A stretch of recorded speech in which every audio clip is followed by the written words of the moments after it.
What an opportunity. I was being asked to watch the Angolan ball game from the outset, how we got into it, what all the rationalization and justification as well as the decision-making processes. I was to watch this game not from the 50-yard line, but from the field itself, a player coach. I mean, go into Angola and get in the action where the people are groveling in the dust and losing their lives, as well as the high policy planning sessions in Washington. And I was delighted to have the opportunity to sacrifice a year of my life to see just how the U.S. government does this sort of thing.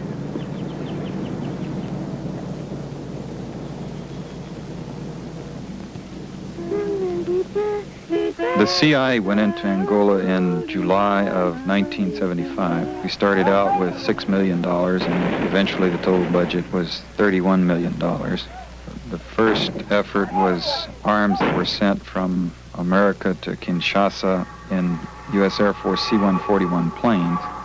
And then from Kinshasa, we hauled the arms into Angola in smaller airplanes. The total was about 1,500 tons of arms, 30,000 rifles and small rockets and mortars. Our funds and arms were going to two of the three Angola factions. One of them headed up by Holden Roberto, who had had a relationship with us for about 15 years, and to Savimbi, who had not been well known by the CIA. He had the sole virtue of being in opposition to the MPLA, whom we were determined to oppose. President Mobutu of Zaire wanted this program. We bribed him. We gave him $2,750,000. CIA officers went in as advisors and trainers. They were called intelligence gatherers, but in fact, they were preparing our allies for combat. I fled to San Salvador on January 16th. What did the enemy do in San Salvador? You mean what I saw? The Americans were there. How do you know they were Americans? When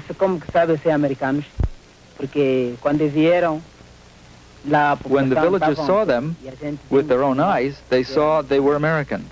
There were 20 Americans. These Americans, what did they look like? Were they white? Were they black? Describe them. They were your color, comrade. They were not black. They had chestnut eyes. You know, whites. There were not enough CIA advisors to make a great deal of difference, however, and we hired European mercenaries, and we tried to hire white Angolan refugees to go back in as mercenaries fighting on our side. The CIA collaborated with the South Africans, and it was not officially ordered by the National Security Council, but there was liaison at all levels. The CIA was nervous about the role the Senate might play in this war. Senator Clark on the Foreign Relations Committee made a trip to Africa to review the situation, a fact-finding trip to report to the Senate. The CIA watched him with some apprehension to see that he didn't get information we didn't want him to have. The Senate, led by Senator Clark, shut down the Angola program in December of '75. While the Senate was shutting us down, the Cuban army, eventually of 10 to 15,000 combat soldiers, MiG-21 aircraft, tanks, just swept over the FNLA and UNITA.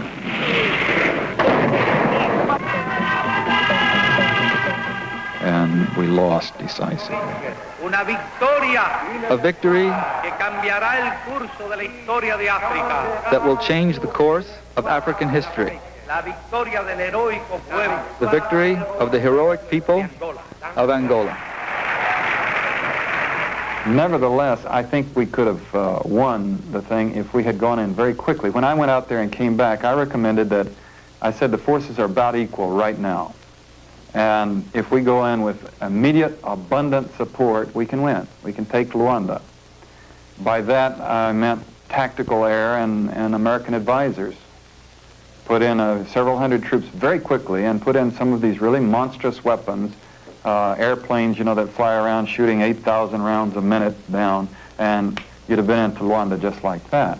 It appears, from what you said, that you advocated that the United States should go into Angola with large weapons, lots of firepower, a small detachment of Americans, and that your plan was rejected, and that was the final straw that did it for you. No, that's very definitely a misunderstanding. Yesterday we got distracted. We were into that, and then we didn't get a chance to pursue it, probably changing of cameras or something. I was sick at my stomach that we were going into Angola. I was depressed that the agency would be letting itself get dragged into another paramilitary adventure that quickly after Vietnam, when it would obviously not succeed. We couldn't possibly stay with it. The Senate, the press, and the public wouldn't be about to let us escalate something up to the level that it would have a chance of winning. And it would be highly damaging to the nation and to the CIA particularly to let ourselves get dragged into such a thing. Once, and at the outset when they offered me this job, then I had a choice of, what do I do? Do I participate, or do I resign, or do I quietly lobby for some other job and let someone else run the Angola program? And my decision was that I was going to stay with the program because it was too interesting to see how does the United States get dragged into these things, and how does the CIA conduct them once it's in them. I don't think anybody could turn down that kind of an opportunity, just to know that it's not what some newspaperman is telling you what happens when he doesn't really know himself. It's what's really happening. You were there running it. So I decided to participate. And in order to make sure that I remained on the inside, I remained a good soldier throughout the whole thing. I did not balk or fight it until we got into phases that I thought were just beyond the pale, such as alliances with the South Africans and mercenaries, for example. When I went to Angola, I was sent out there to come back with a military assessment. And that's what I recommended when I got back. If you guys want to win, we can do it. A dramatic weapon, a horrendous weapon, if you will, against the MPLA at that time would have just brushed them aside. It would have decimated them. It would have wiped them out. And the FNLA would have been into Luanda in a few moments' time. Well, suppose they had taken your military recommendation. How would you have felt? I would have stayed as task force chief and participated. If you're going to do something, if you're going to learn French or a foreign language, the least you can do with your poor pronunciation is speak out. And I think there are certain things that are criminal, but you compound it by losing. If you're going to go into Angola, if you have some national compulsion to go into Angola, at least the United States position would be much stronger if you won.